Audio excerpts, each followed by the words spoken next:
Welcome to the Mosh Pit, your home for unsigned punk, rock, and metal artists, where your music goes to be heard. Hi, this is AJ Green, and you're listening to the Mosh Pit. This is your other host, Wes. We're back with Mr. Adam Cook.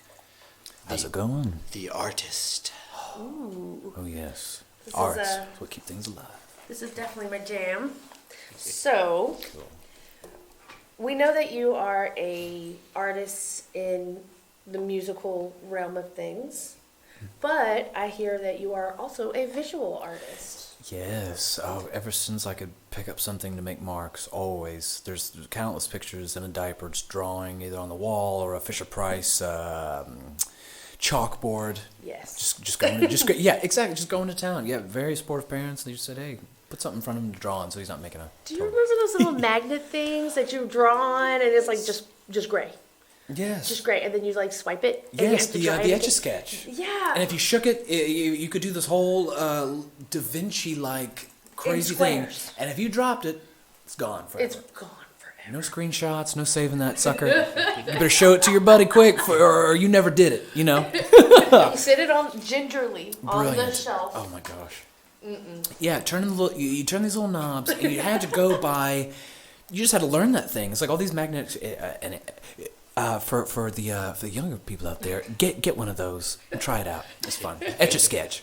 Hashtag drama in your life. Yes, that'll keep you busy. These fidget spinners, you thought that was something? This will really light you up. Legit. Yeah, it's wonderful. Okay, so I know that I myself, when people ask me what type of art do you do, it kind of, it's not aggravating. It's just aggravating inside of me because I can't verbally tell people True. what I do. So I will ask you this. Yes. What is your favorite medium? Definitely would be charcoal or chalk pastels. I've been using that a lot lately because, again, I'm very, very, very tactile. You ask me to draw something on the computer, I could maybe do something, like I can maybe draw you a line in paint. But again, that's something we used when we were 12 years old in computer class. But, again, I'm very tactile. I have to be hand to a tool, to paper, canvas, whatever, wall, someone's face, body part, whatever. Has to be that way. That's just how it is. So charcoal, I'm learning its properties and how it breaks apart. Because once you start again, that's why I say learn everything you can about whatever. Mm-hmm. Because, again, it unlocks these things. You think this stick of, whatever color, pigment could, make so many things. So that's my favorite right now. I'm doing these kind of... I'm calling it my Creatures series. Kind of tapping into my dark. I guess just maybe not so much dark, but a different, livelier vibe. I think that because I'm generally been doing flowers and abstracts and things like that. So you always have to keep digging, keep seeing what's in you, what's down there, or whatever. Yeah. So do you do? I do like in my spare time because. Yeah. I have a lot of that. It's consuming, yeah. I mean, like, legit. I like to do this. I have paint sprays. And I will spray on a page in my journal and let it dry or even heat stick it. And then the object of the exercise is create a creature off of the blot. Oh, so what naturally occurs? What naturally occurs. I love that. And very loosely hold your hand. What a great exercise. So I've done that a couple of times. Yeah, you always get great results from something totally polar opposite. Yeah, man. I think I called it chupacabra. Oh, I love that. That's gorgeous. I love that. But menacing. I mean, just little things. And the best thing is like a lot of my ink sprays are like glittery. Ooh. So always good. Because you have to have glitter. I mean, there are not just dull things in this world. Of course. I mean, we're here to make you go, oh. I didn't see that color before. I like that. Right. Or whatever. Make you think a little bit. Make you have a little bit better day. But do you do like weird exercises? Oh, all the time. And I'm glad you mentioned that because that just sparked thinking because I'm dominantly left-handed. So, and again, I know it sounds silly, but the silliest things give you the most unbridled fun results. So, example, working on a flower piece very loosely. Again, I love how you said holding it loosely. Something else with chalk, whatever. That's another facet. Sorry if I'm not close enough in here. Facet that I've been figuring out, and also its longevity. But again, I love it. Just smudging and seeing again, like you said, seeing what sort of creates itself. So I love that. So I do it with a less dominant hand because you get different marks. I can't control my right the same way, so it's not as sure. And I love that you get all these little beautiful little marks and things you didn't intend. Right, like another exercise is like what you say, doing things with your less dominant hand. Yes. Another thing is motor memory.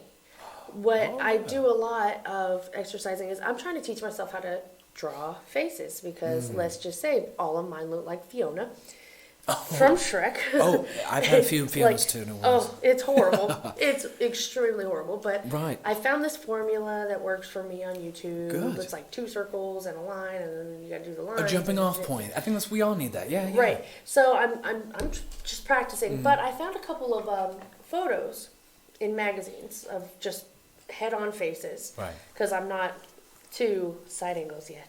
Oh, hey. Wait till you get in the profiles. The profiles. 45 degree. Right. Or So whatever. Yeah. I find myself tracing the magazine page Right. to get the hand memory, the motor memory. I see what you're. That's very interesting. I love that approach. Because the way you hold your hand to draw an eye, or the way you Very loosen true. your fingers to shade a lip, it literally means a lot. Like, Gosh, yeah. everybody asks me, "Oh, how did you get so good at creating backgrounds for your mixed media?"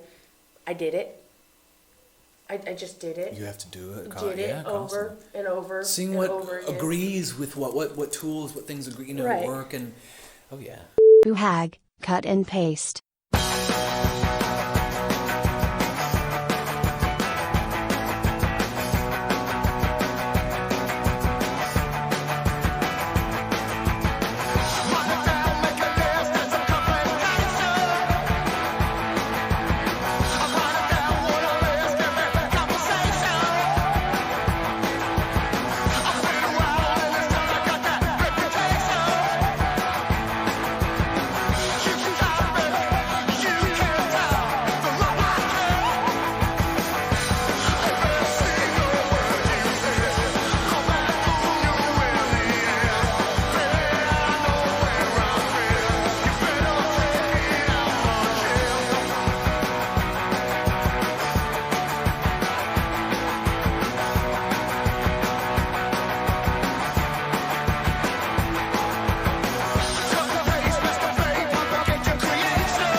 Right. And so, do you do mixed media? Have you ever dabbled in doing a mixed media piece? Oh, of course. I heavily advocate it. So, but at this moment, yes, I have just been dabbling in charcoals and getting back to my roots of drawing, just pure drawing. Mm-hmm. But and probably as soon as I say that, I'm probably gonna go home and get a different canvas and probably just do a whole clumpy, just pure color because it's always changing. Mm-hmm. And I've learned to accept that gets aggravating and I don't ever want you to struggle near my work, near me. I don't want anybody to struggle. I don't want anybody unhappy. So struggling, as far as you just have to do what works best with you. Just work with it, and again, from doing, and like you said, your backgrounds, you just see what works. So as far as mixed media, yeah, spray. So I know it's mixing oil and water-based acrylic. Well, I do that sometimes, spray paint, and it's you see all how it medias. works. So right. for instance, you work with charcoals. I do too. Oh yeah, oil paints, And all that stuff. and soft pastels and all Yes. that. So what I would do is I would put down texture paste, scribble some pastels on there, and then run some white gesso over it, or some clear gesso over it, and then White's that fun, I seals the pastels, gives it a worn wall look. Yes. So it creates a patina. You're creating all these but things. Yeah. I've done layer after layer after layer to create a certain look, and it's all different medias. Oh, I so see. it doesn't You're laying have in to that be way. like, because a lot of Sure, the sure, times sure. oil will reflect. Oh yeah, of course. So I depending on how it. Yeah. the most oil that I use are resist crayons. That's probably like a safe because it takes forever for oil paint. Unless it's like specifically asked for. I don't like to dabble in it for fun, even though those colors are so rich. But again, it takes like 5 months for something to really purely put your hands on it without wiping it away. But I love that. See, and going back and forth, that sparks things in me too. It's like, oh, I would have never thought to put pastels with gesso. Well, but- different stuff, yeah. And I love what gesso does to like blues. It opens them up, you know. And I do that with ink, and I'm also messing with India inks as well. Those are kind of doing, these things that I can't control. I'm loving these because inks, everything's so fluid and watery, and I'm sure you understand. Just seeing how those work with oils or spray. So do you know what I do with the India inks? I spray my substrate with water, drip the India inks, and then I take alcohol and splatter. Oh, and that alcohol makes Resist it. Oh. That's what I would do with salt. Salt and So salt does the does- same thing, but you have to sit and let it dry, and then you have to get the salt off. Oh, I But leave it on. I don't alcohol- care.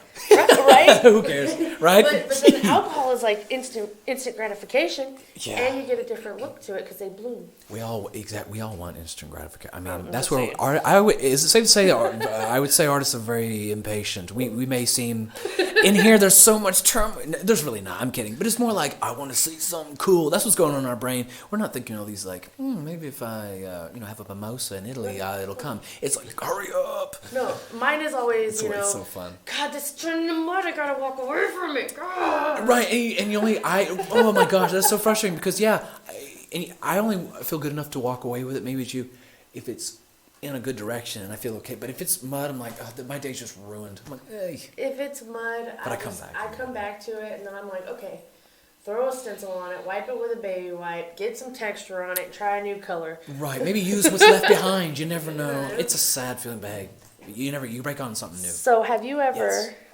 started a piece and you're feeling good about it, and then something happens to it, and you're just like, man, that went to crap real fast, and had to gesso over? I mean, of course, and again, another part of learning to navigate and roll the flow and going, oh, geez, because it's time. I think time is so precious, and as artists, you understand as well, like time it takes to get to this point and that point and the other, and time it takes you to work on this, but yeah, the same, man. Just the frustration hits deep sometimes when you're really into it and it's really blooming. But then that gives you a new avenue to maybe push ideas. So it's all going through it. It sucks, but Right. you What's know, the something cooler. strangest tool that you've ever used? Ooh, okay. Let me think back. This is fun. All right, let me think. I think of strange ways that I've applied paint, but I'm thinking strange tool. Maybe this doesn't sound weird, but in the moment you would have thought this is weird. Cereal box. I had a Tony the Tiger cereal box. I was using it as a palette. So again, too impatient to really get something to really put paint on. I was like, put this here. I do that with book covers. You know, oh right, oh my gosh. So there's a bunch of Daniel Steele novels, paint all over. I'm kidding, or something, or that is so funny. Yeah, or whatever's laying around. I know it's totally defacing books. I don't care, but those things whatever's laying around. But probably that, and then taking once the Tony the Tiger palette, taking that and whatever's like. You know, because you color here, whatever's there, leave that for a bit, because at least I would know I would get like some circle, something out of it, because the way it's already And on. then there's dried texture on there where you've dipped your tools it's and all everything. over. It's just like, you want to touch it?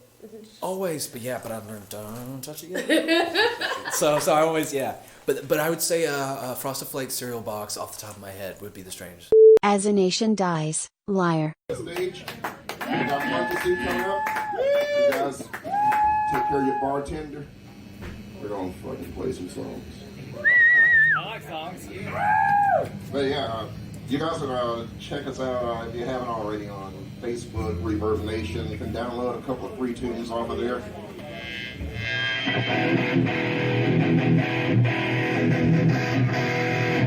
This next song is called Liar, and it's actually one you can download free. Go download it, tell your friends, tell your mom, tell your dad, you know. I'm good friend. Tell your uncle.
definitely using it for more than one applications and things. But I would say that, and I know it's not shocking, but The weirdest thing. what about you as well? Jeez. Well, I use a lot of I use a jelly plate. Have you heard of a jelly plate? Somewhat familiar. I know people have different names for them. So Jelly press, jelly plate. Okay. It's like It's like a very thin, clear silicone jelly type square. And you spray your paint on it very thinly, and then you can print with that, and then you put something else on there, and then you print with that. So it's a quick way to build layers and colors, and then the papers that you create, you can rip and collage with. You can use, and you've created your own instead of going out and buying store bought Or a stencil or something. Yes. Well, I use stencils. Or like, just somebody that already stenciled it before or Right. something else. But if you do it personally, I love stencils too. Right. I love stencils. You just just use your tools, yeah. Man. I went to the thrift store and I found like 7 bags with 6 or 7 peacock feathers Gold mine. in them. So I use those as impressions on my to jelly make plate. feathers. I love bird feathers. yeah. Make marks. Different packing materials. The packing peanuts, bottoms of cups. Yes. Yes. Okay. I take back my response. You take it back. All right. Well, I'll leave it there, but I'll up you one. How about this? So, coffee right out of the cup in a restaurant. It was the what's this? It's a quaint original pancake house. I went to one of those one day, and and this is what I was talking about being obsessed. I'm gonna come back to it a million times. Had the paper in the car. We sit down. Me and my friend. We sit down. We have coffee. The coffee comes. Like, man, I want to draw something. I don't have anything. I got paper in the car, and I got a straw, and I got coffee. So. Yeah. Let me get your car keys. We go to the, bring it in, and I don't care who thinks I'm a nutbag or whatever. It's in you. It's my livelihood. I love it, and it's our passion. I'm not gonna, So, anyways, take a little dab of coffee out. Just take that, and you just, man. And luckily, it dried well, and it still had a good smell to it. It didn't, it didn't react fun because it's like, oh, how's this gonna? Is this gonna be sellable or even something to give away? Which I love. Just. Take happy housewarming, have fun. But those coffee things were really sweet, really wonderful. But yeah, just applying it, no real common tools. Just taking this like a savage, taking that straw, just doing that. So I would add that. The tile scraper where you apply. That gives you such good texture. Any kind of palette knives or things, forks. man. Ooh, that would be fun. Plastic forks. Or spoon. I've flicked that on there before. Yeah, that's so fun. Yeah. It's so fun. Or have you seen that documentary Cutie and the Boxer? If you're familiar, there's an old Japanese couple, and this actually, you guys would love this. So it's this old Japanese couple, and so they're both artists, visual artists in their own right. And so, as the story unfolds, I don't want to ruin it because I think it's very beautiful. Anyway, so it's called Cutie and the Boxer. His wife, lovely Cutie, and she's also an artist. She draws, a wonderful drafts person. She's incredible. And then another guy, he's an abstract painter.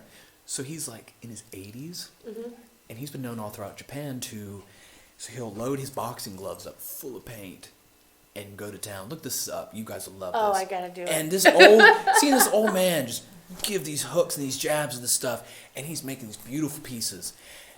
Just stunning. But watch the movie, watch it unfold, because it's a lot more than just an art documentary. You'll see like, oh Christ, this is amazing. But again, applying, are you kidding me? It's beautiful. And he's aged so incredibly. This Japanese guy and going after it. It's amazing what people come up with. Like I've been doing like a lot of mixing into texture paste, like coffee. Coffee and texture paste gives the most amazing color, the gradation, and it feels like concrete when you dry it. Ooh. Like it's just and you can make your own texture paste out of gesso and baby powder. Oh, baby powder's nice. And Stuff that smells good naturally. I mean, it's just I have such a passion. I try to find the next new best thing. Right. So I learned how to create and color theory through acrylic pouring at first. And that's a big thing right now. That's huge. I started, I want to say, 3 years ago. So you're doing the pour stuff? I was. Okay. I did it for a long time on YouTube. And taught everybody how I knew, and this, that, and the other. And then I kind of grew into the mixed media, and then into art journaling, and just creating. And I've never taken a class. But I feel like it can be spread, what I've learned through technique, or what I've learned through that'll always, like touch and feel. And I don't have the training that a lot of people have had. I've never been to college for it. Same. I just do it, and if it works, well, there you go. And if it doesn't, well, back to the drawing board. Right. You know whether it's right or whether it feels right or not to... Raviner, Scarlet.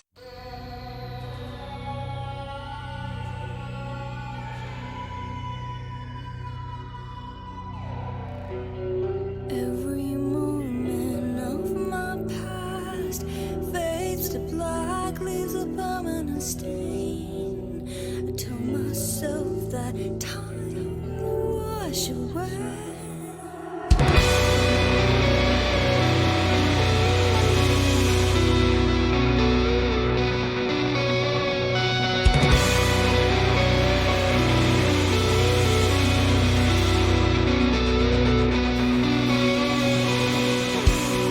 Just one breath splits in half. My face, this mask leaves a word unerased. Scarlet letter trapped inside my chest.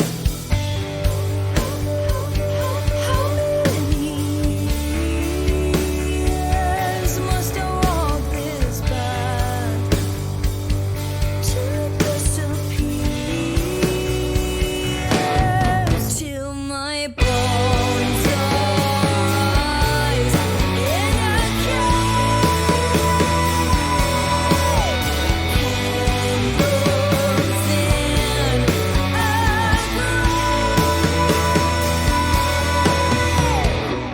shut my eyes, take your lead, Magdalene, so that nobody knows.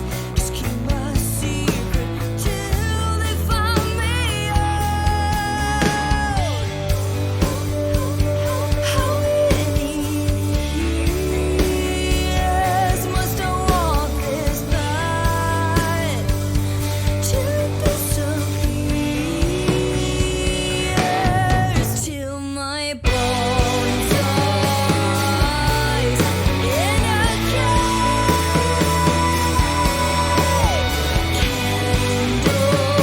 in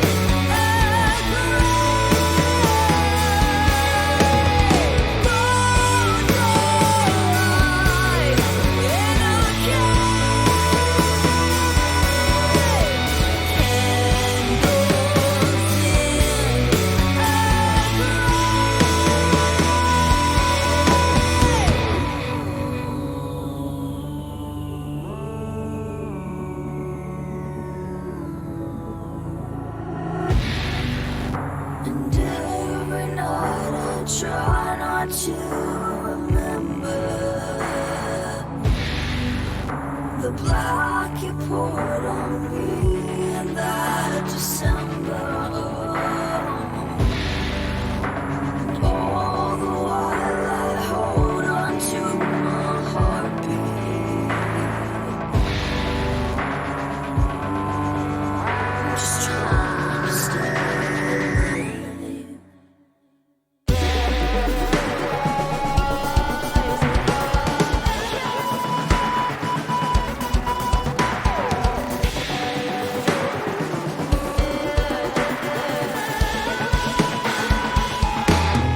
Till my bones rise in a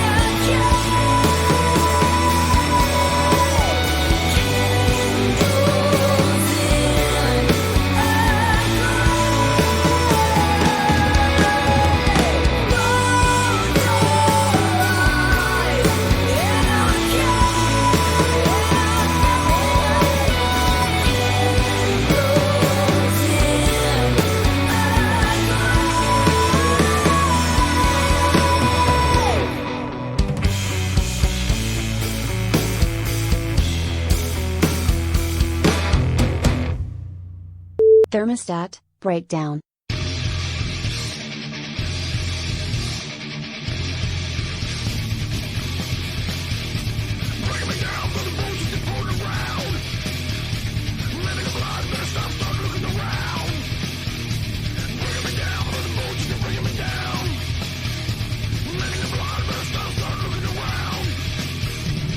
Living your last time, living life, learning to live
Do you remember what first influenced you? Like how did you just, I want to pick up this crayon and scribble a stick figure today. Right. You know? Seeing, and this is probably a few years after he had passed, Keith Haring was a huge, and I'm sure, you're familiar, just his Radiant Babies, that's something that I gelled with earlier on because, again, he was very tactile. He would come to these art galleries, like these Leo Castelli galleries, these galleries in New York that were booming in the 80s, making this big time bang, the whole shebang, Andy Warhol flying through there. Mm-hmm. So he was just big in the scene, Keith Haring, because, and something, again, I gravitated towards. So you have this old man, Leo Castelli, he's given this interview. Yeah, Keith, he comes in, he just draws on my walls, it's beautiful, he doesn't have a plan, he just keeps going, he doesn't stop.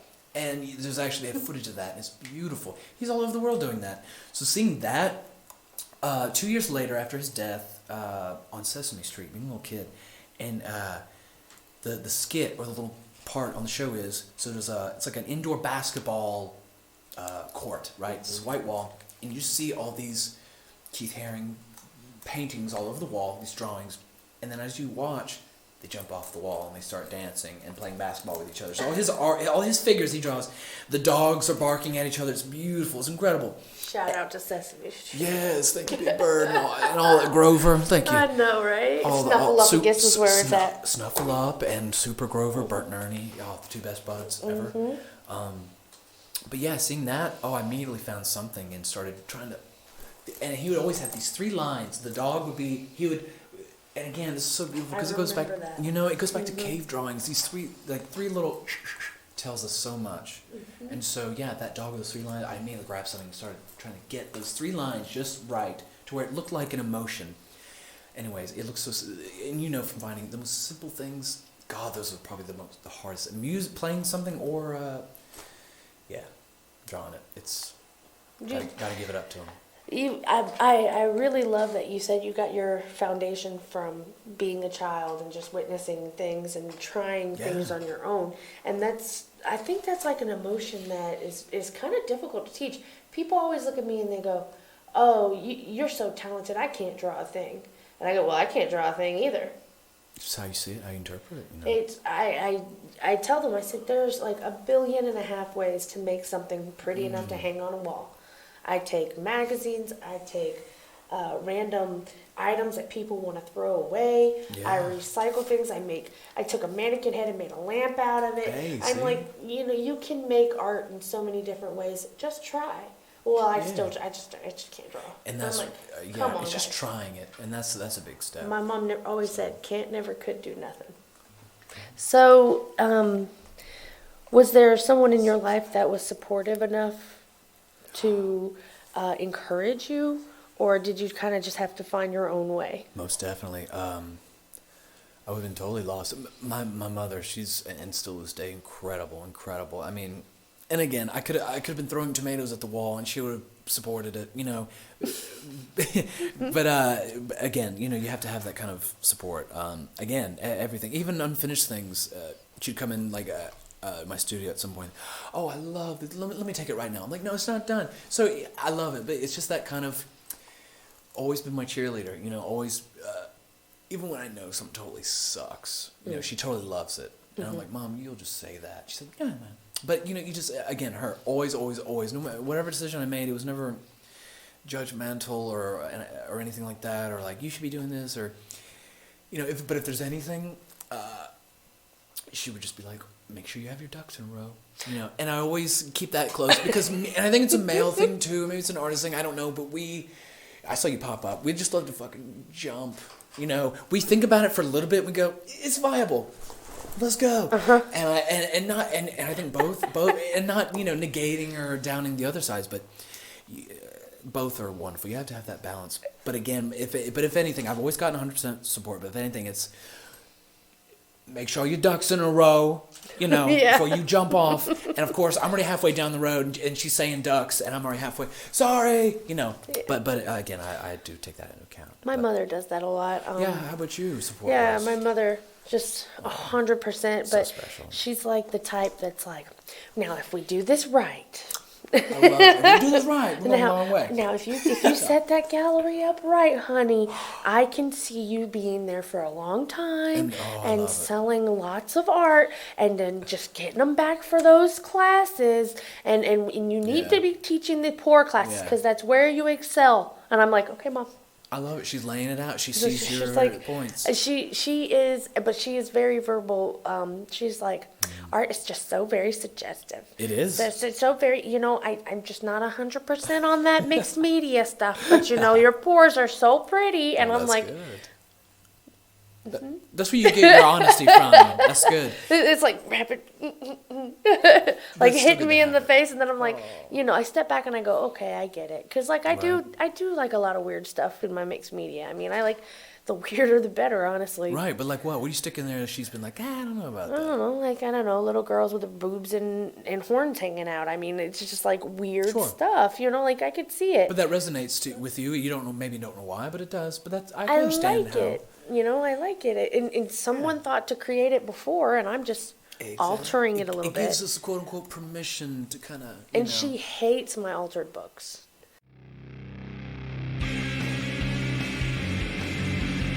The Mosh Pit is still looking for unsigned and indie artists to submit music to be featured on the podcast. You can submit your music at the Mosh Pit at stereosoundrecords.com. All submissions are welcome.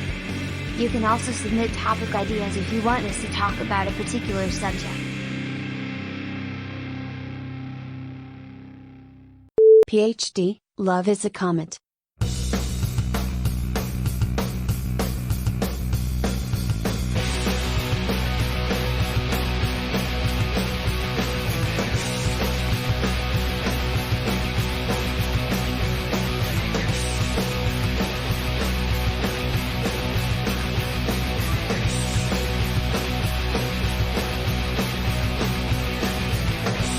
Tale of a comet spinning me around.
everyone, it's Jade Alicia from ShutUpAndRockOn.com. I'm the Mosh Pit. Whiskey Kate, Love Me Broken. I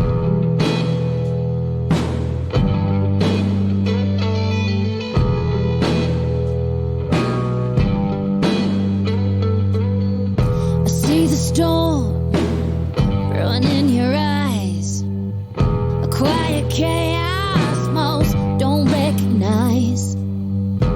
Oh, the moment that gets you high. I wanna be your chaos, yeah, wanna be your high. So love me broken and love me whole. Love me any damn way, don't let me go. Don't need a hero, just stand by me. Come the chaos of you and me.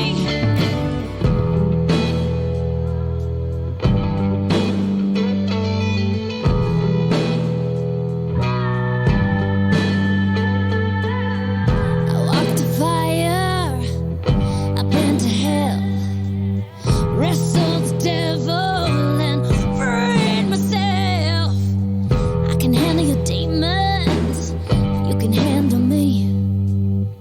What I can't handle is you leaving me. So love me broken and let me whole, and love me any damn way. Don't let me go. I don't need a hero, just stand by me. Come the chaos, you and me.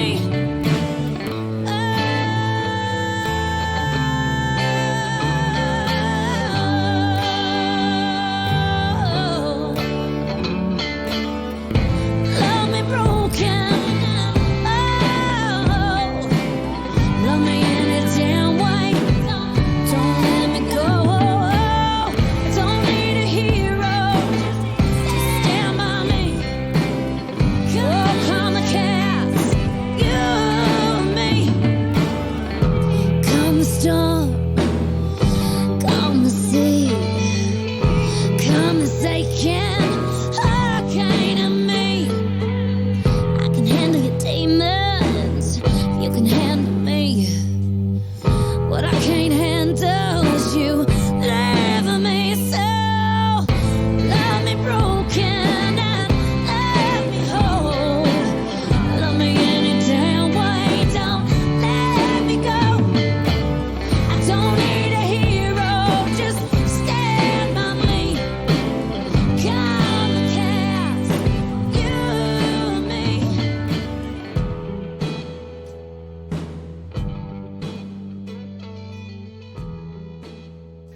My altered books Oh, are, from- well, I take old broken books that people just don't want anymore. Buy them for $1, and they have to be sewn bound, and you remove some pages, and then you make a piece of art on each page. You glue them together, and then by the time you're done with it, it's a interactive piece of art. Oh, it's beautiful. And so that's what I mean by the book cover earlier. I see, I okay. have random book covers laying around that I'm like, oh, I can make a door out of that, or oh, I can Right, make that's a hinge thing out of that. And Yeah. so like I'll just grab one of them and squirt paint all over it and use it as a palette. And then when I'm done, I'm like, okay, so that's already got a background on it. Right. And yeah, I love it. You start a new piece by using it as a palette. That's a Yeah. favorite kind of move. Because it's organic. Right, and you're not really paying attention to what this is, And, more you of what's... and sometimes yeah. it's the most beautiful thing in the world. Yes, I swear. And that'll be, and I was supposed to be fun, like, working on this, and someone will be like, how much? I'm like, wait. And it just boggles your mind, because like, you think, no, this isn't ready, but what are you doing? But again, perspective. So, subjective. The person that would inspire me the most, and this is you're gonna giggle. Yeah, where's that coming from? Tell me. You're gonna giggle. Okay. When I was little, my grandma would babysit me, and she would sit me on the couch and turn on Bob Ross. I watch him all the time. He's incredible. Yes, but I would take my naps to him. And then as I got older, I realized, okay, happy little accidents is what I make. And if that doesn't ring true, I don't know what does. Sometimes I think the accidents are the best ones. Well, yeah, and I don't even like to call them accidents. They're happenings. Yeah. You know, that's supposed to be there. Accidents are things you didn't intend, for sure. But Oh yeah. I love old Bob Ross. He brings those damn things to life. What he can do with some oil paint, I'm terrified of oil paint. And he does jump into it. Try it. It smells a bit strong, but I think you'll do it. I think you go like this one time and go, oh, that's all I'm ever getting.